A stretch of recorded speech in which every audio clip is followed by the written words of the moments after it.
Puji Tuhan, merasa diberkati? Haleluya ya. Kalau kita datang ke rumah Tuhan, kita persiapkan hati dan pikiran kita untuk menyembah Dia, maka di situ Roh Allah bekerja. Dia mendatangkan kebahagiaan di hati kita, Dia mendatangkan kesejukan, kenyamanan di hati kita. Itu yang kita perlukan dalam hidup ini ya. Ketika hati ini galau terus, gak ada damai, ya muka pun gak cerah, kayaknya hidup membosankan, akhirnya kita gak ada semangat, akhirnya iman kita pun menjadi lemah, akhirnya kandas. Nah itu yang gak boleh terjadi. Maka kita perlu ibadah. Kan ada orang bilang gak perlu, yang penting aku gak berbuat jahat.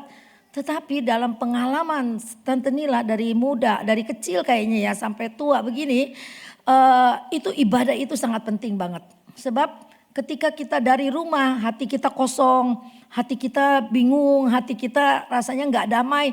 Tapi ketika kita datang, ada puji-pujian yang membangkitkan semangat kita rasanya udah hati ini udah dinetralkan oleh Roh Kudus ya. Hati udah disejukkan oleh Roh Kudus. Akhirnya kita merasa ada kelegaan. Itu kuasa ibadah. Itu yang harus kita rasakan setiap kita datang ya.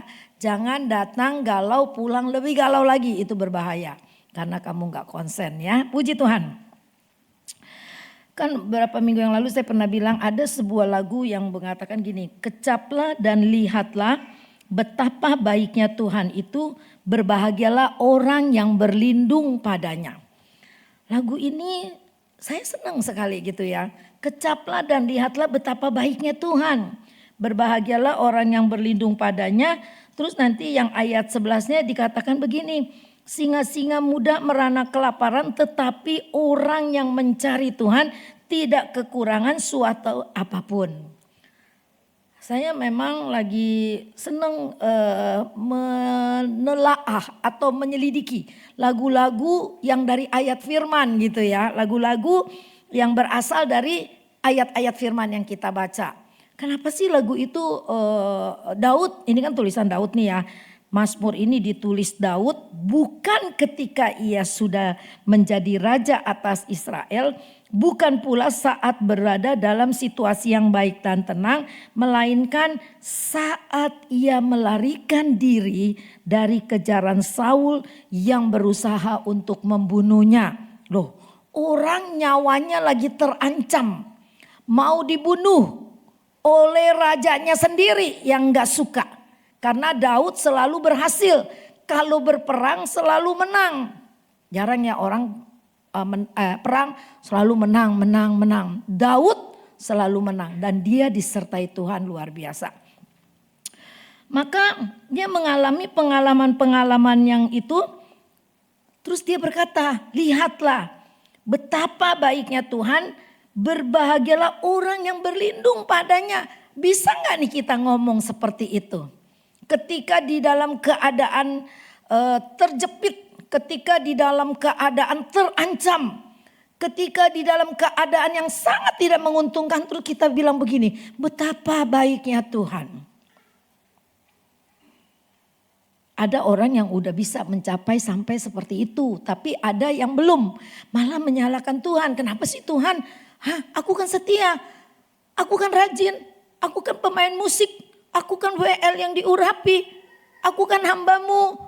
Kenapa aku harus mengalami ini? Nah kalau kita belajar firman Tuhan, orang-orang yang diurapi Tuhan berarti bukan orang-orang yang selalu duduknya di tempat yang nyaman, selalu adanya di tempat-tempat yang terhormat gitu ya. Ternyata enggak. Kita pelajarin di sini banyak hamba-hamba Tuhan, rasul-rasul, para nabi yang dipakai Tuhan secara luar biasa, justru hidupnya penuh dengan tantangan. Amin. Siapa coba yang kalian ingat, apalagi guru-guru sekolah minggu? Daud aja nih yang kita bicarakan malam ini, luar biasa pengalaman hidupnya. Nanti akan kita pelajarin beberapa. Saul yang dipakai Tuhan luar biasa. Memang dari dulu dipakainya? Enggak, dia sempat berbuat jahat dulu. Tapi Tuhan ampunin. Ketika dia mau percaya kepada Yesus, Akhirnya dia mengalami satu pembaharuan hidup yang luar biasa. Petrus pengikut murid Yesus. Apa dia gak pernah jatuh? Jatuh. Lebih fatal menyangkal Yesus. Aku tidak kenal dia. Siapa dia? Loh, murid Yesus bisa berdang seperti itu. Itulah manusiawinya kita, penuh dengan kelemahan. Ya, tetapi justru orang yang mau bertobat dan berbalik kepada Tuhan, itu dia akan dipakai Tuhan dengan luar biasa. Karena ada satu kesaksian. Saya senang nih lagu-lagu yang malam ini yang dibawakan Eva nih ya. Udah agak lama-lama tuh lagu-lagunya ya. Tapi ada beberapa yang cocok dengan firman Tuhan pada malam ini. Saya senang nih, ini satu roh. Nah, lalu kita nih tadi baca, kecaplah dan lihatlah betapa baiknya Tuhan. Itu dikatakan Daud saat dia lari ke daerah Filistin. Ya, dia kan dikejar-kejar sama Saul, dia lari ke daerah orang Filistin. Nah, di daerah orang Filistin mereka tahu, wah ini Daud yang selalu menang, melawan kita selalu dia menang. Kita orang Filistin selalu dikalahkan. Nah, di situ Daud juga lebih rumit lagi keadaannya, malah mau dibunuh. Ya, lari ke sini nggak benar, ke sana nggak benar, mau dibunuh. Kenapa? Apakah dia berbuat jahat? Bukan loh. Dia bukan orang yang berbuat jahat. Kenapa dia mau dibunuh sama Saul? Kenapa dibenci orang Filistin? Karena dia selalu mengalahkan orang Filistin. Kenapa dibenci sama Daud? Oleh Saul? Karena Saul merasa tersaingi oleh dia. Ya, dia yang jadi raja, si Daud cuma jadi panglima. Tapi kenapa yang dipuji-puji oleh perempuan-perempuan, oleh rakyat adalah Daud? Nah, iri hati itu bahaya sekali ya. Iri hati itu kalau tidak ditekan oleh firman Tuhan, akhirnya iri hati itu akan membuat suatu kejahatan. Ya, iri hati bisa membuat orang berbuat jahat. Wah, ngeri sekali ya kalau orang nggak dikuasai oleh firman Tuhan. Nah, lalu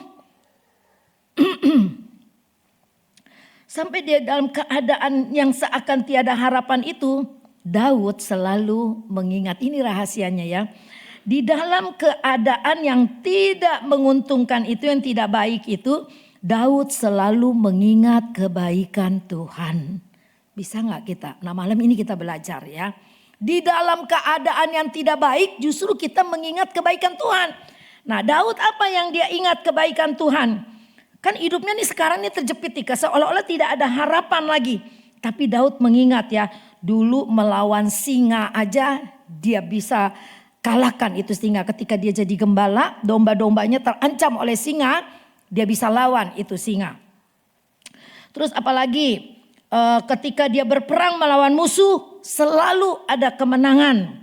Maka dia percaya ya, kalau singa beruang yang berusaha menerkam domba-domba gembalaannya dia bisa kalahkan. Masa sekarang Tuhan gak tolong dia? Daud berpikirnya begitu. Jadi ketika kita dalam keadaan yang terjepit, dalam keadaan yang tidak baik, kita mengingat kebaikan Tuhan. Dulu Tuhan tolong saya. Apa peristiwanya? Mungkin berbeda ya peristiwa kita dengan Daud. Karena Daud waktu itu tinggalnya di Israel, penggembala domba, padang gurun, musuh orang Filistin, selalu berperang. Kita tidak, tapi kita berperang melawan kehidupan sehari-hari kita. Ada banyak persoalan di sekeliling kita. Misalnya suami istri akur dan baik, kita bentrok sama mertua. Mertua sudah sangat baik, kita bentrok dengan mama kita sendiri. Mama kita udah baik, kita bentrok dengan ipar. Ada aja ya, itu dalam keluarga. Di dalam keluarga seperti itu. Terus ada lagi bentrok misalnya dengan teman. Tadi kok ngomongin nyakitin banget sih gitu ya. Nah, ini semua, maaf lambungnya lagi terganggu nih, jadi agak ngomongnya agak gitu. Jadi dalam keadaan yang seperti tidak enak semuanya itu, ingatlah kebaikan Tuhan. Dulu misalkan rumahku hampir saja terbakar, kebakaran gitu maksudnya. Tapi Tuhan tolong tepat pada waktunya. Satu, dulu aku hampir ketabrak mobil nyebrang. Tapi tepat sekali Tuhan seperti ada kasih rem. Itu tidak terjadi. kebaikan Tuhan. Dulu dia jahat banget sama saya. Tapi saya enggak benci dia, saya diamin. Dan Tuhan tolong sampai dia bisa berbaik lagi sama saya. Itu tuh sedikit kebaikan Tuhan. Dulu saya difitnah. Misalnya bekerja, dituduh menggelapkan uang. Tapi saya tidak lakukan itu. Saya berdoa kepada Tuhan dan Tuhan bela. Tuhan nyatakan ternyata tidak memang. Dan saya dibela Tuhan. Itu kebaikan Tuhan ya. Mungkin ada lagi yang lebih dahsyat yang kamu alami. Penyakit saya ini sebetulnya gak bisa sembuh. Tapi ternyata Tuhan tolong sembuhkan. Ingat terus kebaikan Tuhan. Jadi ketika hari ini kita mengalami pencobaan. Kita mengalami seperti Daud terjepit. Sepertinya gak ada harapan. Mau ke depan mentok, ke belakang mentok, kiri kanan mentok semuanya. Ingat Tuhan, kalau hari-hari yang lalu Tuhan tolong saya. Maka hari ini saya percaya Tuhan juga akan tolong saya. Amin. Yang percaya katakan amin. Ada lagu yang berkata gini. Kalau lain orang ditolong, tak tersembunyi kuasa Allah, lagu itu ya. Kalau lain orang ditolong, saya juga. Kalau hari-hari yang lalu masa sulit bisa saya lewatkan, maka sekarang pun masa sulit itu saya bisa lewatkan. Nah, ketika saya belajar tentang lagu ini, terus saya minta hikmat Tuhan. Kira-kira apa ya Tuhan? Saul udah dikejar-kejar Saul, dikejar-kejar orang Filistin mau dibunuh, ya. Anaknya sendiri Absalom memberontak mau merebut tahtanya. Mungkin itu hal yang paling menyakitkan ya. Anak sendiri kudeta bapaknya sendiri. Nah ini sungguh menyakitkan. Kalau orang lain misalnya yang nyakitin kita. Ya gak apa-apalah dia memang orang lain, orang di luar. Tapi kalau anak kita, ya suami kita yang kita kasih menyakiti kita. Atau istri kita yang kita sayang itu menyakiti kita. Itu rasanya sakitnya luar biasa, betul gak? Nah Daud pernah mengalami begitu. Anaknya sendiri mau kudeta dia. Mau rebut tahta bapaknya. Luar biasa ya pengalaman hidup Daud. Tiba-tiba Tuhan ingatkan saya. Cuma satu kata. Siklak. Ada itu jarang. Tapi saya udah pernah dengar khotbah itu. Di Penang dulu. Pastor Sam khotbah itu. Oh iya ingat Tuhan kasih satu tanda itu. Siklak. Lagi nyetir mobil tuh ya. Terus cari ayatnya, dapat ketemu. Dan itu memang indah banget. Malam ini kita lihat yuk 1 Samuel 28. 1 Samuel 28.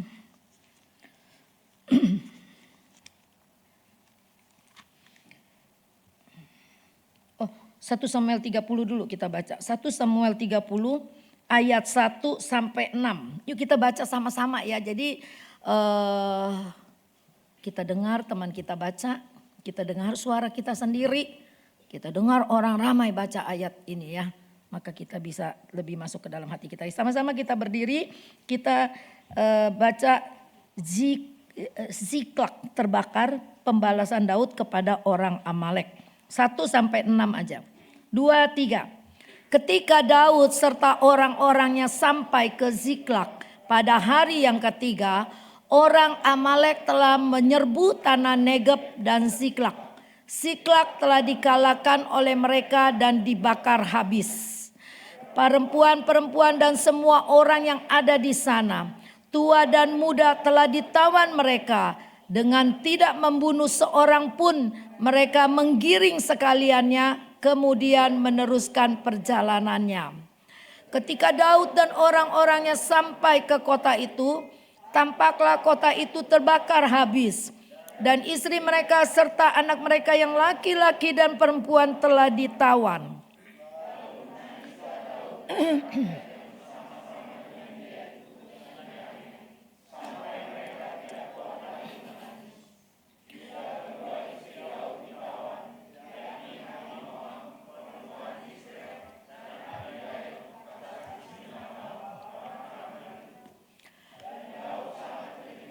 Karena rakyat mengatakan hendak melempari dia dengan batu. Seluruh rakyat itu telah pedih hati. Masing-masing karena anaknya laki-laki dan perempuan. Tetapi Daud menguatkan kepercayaannya kepada Tuhan Allahnya. Amin. Ayat yang terakhir itu garis atau kasih warna. Tetapi Daud menguatkan kepercayaannya kepada Tuhan Allahnya. Yang di atas apa kata-katanya? Dan Daud sangat terjepit. Pakai sangat berarti betul-betul keadaan yang tidak memberikan pengharapan. Daud sangat terjepit. Bayangkan. Kalau kita cerita, kita baca pasal 29 nih ya, sebelumnya nih ya. Daud dikirim pulang oleh orang-orang Filistin ya. Ini memang Daud lagi dalam pengungsian ya, dari 28 kalau kita lihat Saul di Endor. Ya, dia mau bukan di endorse ya, di Endor. Ntar salah dengar kok tadi ada endorse gitu ya. Bukan ya, di Endor ya, itu nama kota di Filistin. Nah, Saul ingin membunuh Daud gitu ya. Tapi Daud bergaul akrab dengan Akis, raja orang Filistin pada waktu itu. Jadi dia disuruh ngungsi aja lah gitu ya. Jadi Tuhan bisa atur orang-orang yang dipimpin dan disertainya itu dengan cara yang tidak terduga. Kalau dibiarkan berperang, Daud dengan pengikutnya akan berperang dengan Saul dan pengikutnya. Tetapi oleh caranya Tuhan melalui Akis, lalu Daud oleh Akis ini dibilang pulang aja, pulangnya nih ke Ziklag gitu ya. Suruh pulang. Jadi kan dia mengungsi nih ceritanya nih ya. Nah, Daud dikirim pulang oleh orang-orang Filistin ya. Terus ketika dikirim pulang, begitu sampai dari situ perjalanan 3 hari menuju Ziklag itu 3 hari. Ketika sampai kan artinya nggak berperang dong ya, nggak berperang. Jadi perang saudara tidak terjadi, pulanglah. Ketika sampai setelah 3 hari sampai, Ziklag terbakar. Kan di situ ada istrinya, ada anak-anaknya. Dikatakan seluruh rakyat itu pedih hati karena anaknya laki-laki dan perempuan. Artinya anaknya laki-laki dan perempuan mati. Lalu kedua istri Daud ditawan. Ayat 5. Yakni Ahinoam perempuan Yizril dan Abigail bekas istri Nabal orang Karmel itu. Coba satu keadaan yang luar biasa ya.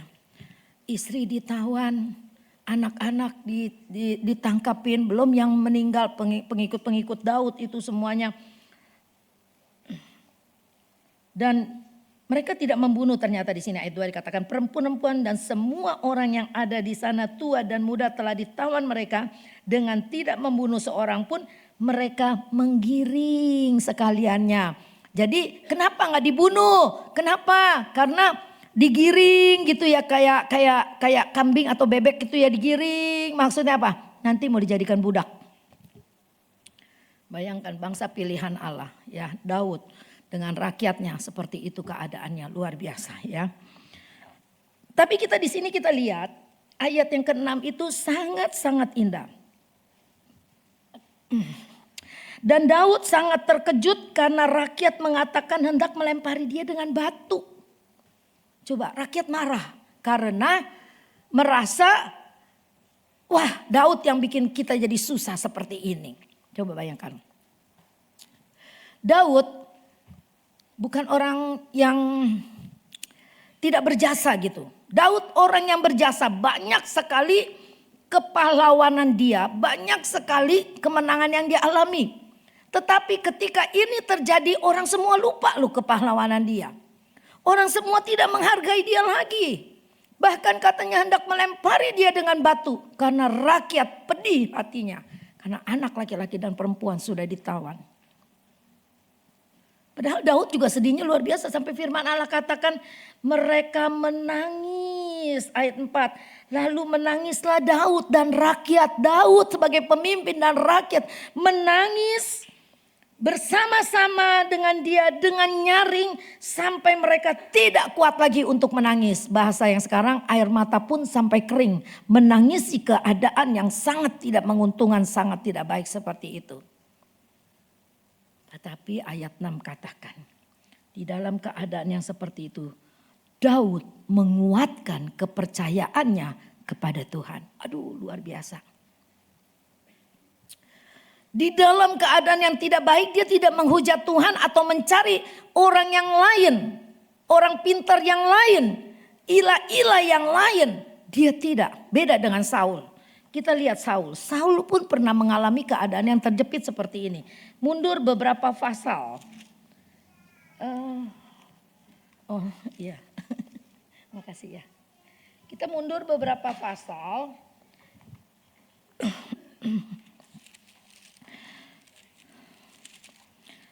28 ayat 15. 28 ayat 15. Tolong Yosef bacakan.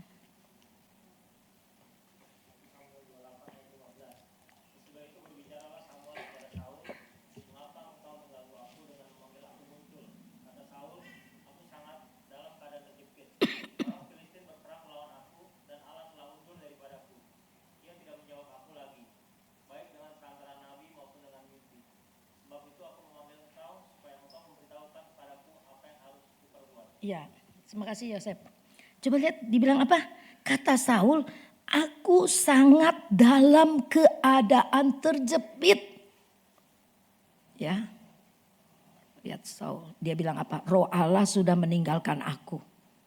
Ya, di ayat sebelumnya dia bilang, Roh Allah sudah meninggalkan aku. Saul tahu ketika Roh Allah meninggalkan dia, dia tidak ada lagi kekuatan sama sekali. Nah, dalam keadaan sangat terjepit. Orang Filistin berperang melawan aku dan Allah telah undur daripadaku. Ia tidak menjawab aku lagi. Jaga hati kita, iman kita. Jangan sampai roh Allah undur daripada kita. Sehingga dia tidak mengindahkan kita lagi. Itu bisa terjadi kalau kita mendukakan terus menerus Roh Kudus. Akhirnya dia kemana? Dia ke tukang ramal. Dia ke petenung. Nah, petenung ini apa senang didatangin Saul? Kalau baca semua, Saul menyamar supaya petenung gak tahu kalau dia itu raja. Terus dia mau ke petenung itu, dia mau manggil arwah. Dulu juga ada ceritanya arwah-arwah. Tapi nanti saya gak akan perpanjang di arwah. Apalagi yang dipanggil nih nanti arwah Samuel gitu ya. Nabi Samuel gitu ya. Dan saya cuma mau kasih perbandingkan bahwa dalam keadaan sangat terjepit, Saul mencari petenung. Beda dengan Daud. Daud juga dikatakan Daud sangat terjepit. Tapi dia berkata, Daud menguatkan kepercayaannya kepada Tuhan Allahnya. Ini yang Tuhan mau dari kita. Apapun boleh terjadi pada kita. Makanya tuh saya kalau nyanyi lagu apa tuh tadi Eva ya? Ku takkan goncang, apa tuh lagunya tadi ya? Walau 1000, Mazmur 90 tuh, 91 ya. Terkenal banget waktu kerusuhan 98. Semua pakai ayat ini untuk saling menguatkan satu dengan yang lain. Walau 1000 rebah di sisiku, 10.000 rebah di kananku. Aku takkan goyang. Betul gak sih gitu loh. Saya tuh tampil nyanyi begitu tadi. Betul gak bisa kuat seperti itu. Gitu. Banyak orang udah gak kuat. Sekarang ini aja udah banyak orang gak kuat. Goncang imannya. Bukan hanya LGBT. Tapi juga ada banyak orang-orang yang menyangkali firman Tuhan. Ketika kita udah gak percaya firman Tuhan, kita tuh menyangkali Tuhan sendiri loh. Karena firman itu adalah Tuhan. Tuhan adalah firman. Ketika kita tidak mempercayai firman, bukankah kita tidak mempercayai Tuhan kita? Amin. Itu konsekuensinya. Kita lihat Mazmur 56 ayat 4 sampai 5. Kita bikin perbandingan lagi tentang Daud. Mazmur 56 ayat 4. Waktu aku takut, aku ini percaya kepadamu. Ini suara Tuhan yang Tuhan suruh sampaikan kepada kita jemaat Shekinah. Dalam hidup ini pasti ada banyak ketakutan. Tapi kita malam ini dikuatkan. Dalam waktu aku takut, aku ini percaya kepadamu Tuhan. Daud ketika dalam keadaan terjepit dia bilang, Daud menguatkan kepercayaannya kepada Tuhan. Artinya tidak goyah sedikit pun. Artinya tidak meragukan sedikit pun firman Allah. Tidak meragukan sedikit pun kuasanya. Itu artinya tidak tergoyahkan. menguatkan kepercayaan kita itu tuh seperti itu. Biar gak tertolong pun gak apa. Asal Tuhan jangan tinggalkan aku. Itu iman Sadrak, Mesak, Abednego. Biar Tuhan yang kusembah itu tidak menolong aku pun tidak akan menyembah patung Tuanku Nebukadnezar. Hebat ya. Padahal hukumannya dibuang ke dalam perapian yang menyala, dibuang ke lubang singa. Tapi kita lihat ketika orang menyatakan iman yang hebat seperti itu, Tuhan gak biarkan. Amin. Tuhan gak biarkan. Malam ini apa yang menjadi ziklaknya kita?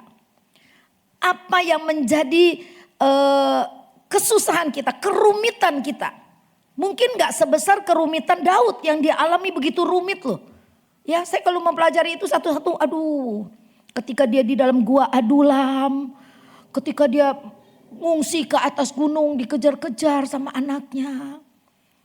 Ketika dia saat seperti ini dilempari batu padahal dia orang yang berjasa buat bangsa Israel yang berkali-kali membawa Israel kepada kemenangan.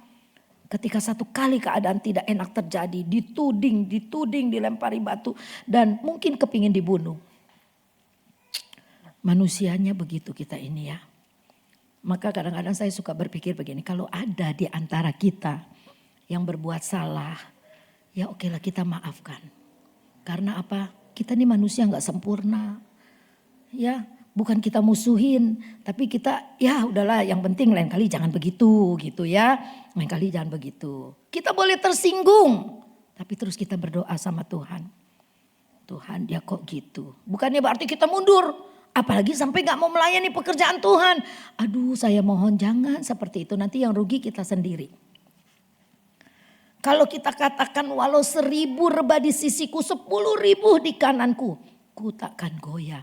Artinya apapun kondisi situasi yang kita alami, aku tetap percaya kepada Tuhan. Amin.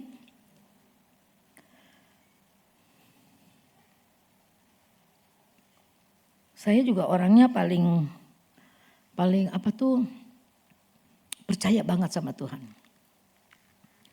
Ada banyak kesulitan. Ada banyak hal-hal yang kadang-kadang menyakitkan hati. Tapi saya belajar dari Daud. Aku gak boleh terpengaruh oleh itu. Aku gak boleh tergoyangkan oleh itu. Aku harus maju terus. Walaupun mungkin ya datang ke gereja. Aduh rungsing. Terus gitu ya.